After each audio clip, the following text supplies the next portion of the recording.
Bonjour, je suis Kiki Bis, je vais vous parler de la violence qui règne dans les manifestations en France et des complots organisés par l'État.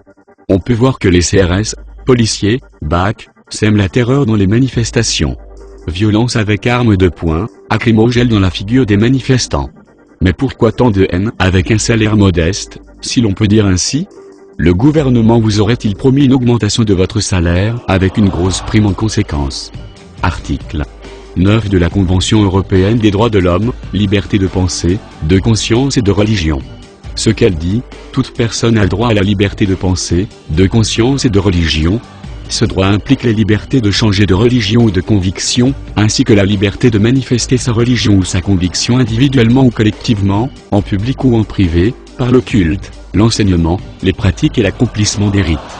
La liberté de manifester sa religion ou ses convictions ne peut faire l'objet d'autres restrictions que celles qui, prévues par la loi, constituent des mesures nécessaires, dans une société démocratique, à la sécurité publique, à la protection de l'ordre, de la santé ou de la morale publique, ou à la protection des droits et libertés d'autrui.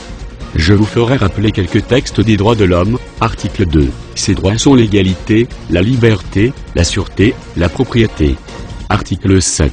Le droit de manifester sa pensée et ses opinions, soit par la voie de la presse, soit de toute autre manière, le droit de s'assembler paisiblement, le libre exercice des cultes, ne peuvent être interdits. La nécessité d'énoncer ces droits suppose la présence ou le souvenir récent du despotisme. Article 11. Tout acte exercé contre un homme hors des cas et sans les formes que la loi détermine, est arbitraire et tyrannique. Celui contre lequel on voudrait l'exécuter par la violence a le droit de le repousser par la force. Je ne vais pas tout citer car, il y a beaucoup de textes que vous devriez reprendre.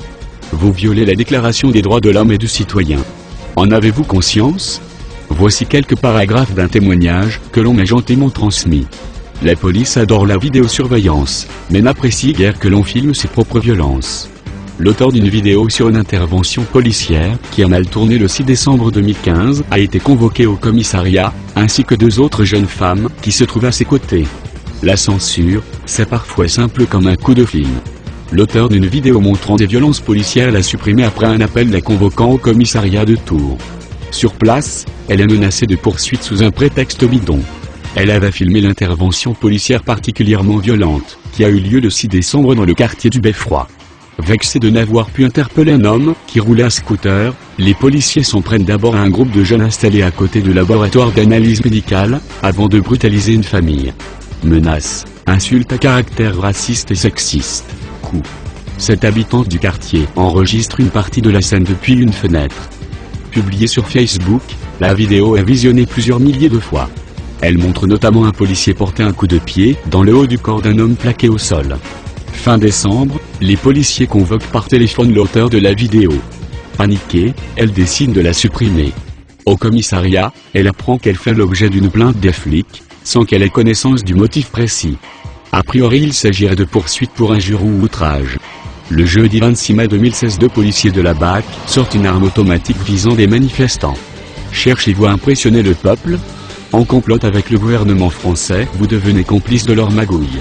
Vous violez les droits de la liberté d'expression.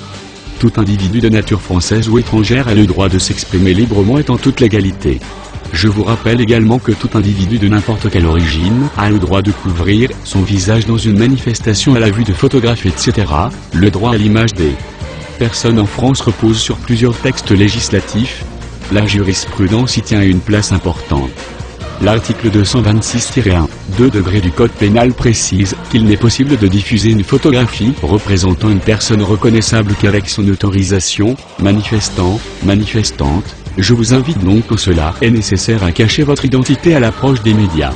Partagez un maximum, je vous remercie et vous tous. Nous sommes Anonymous, nous sommes Légion. Nous n'oublions pas. Nous ne pardonnons pas. Redoutez-nous.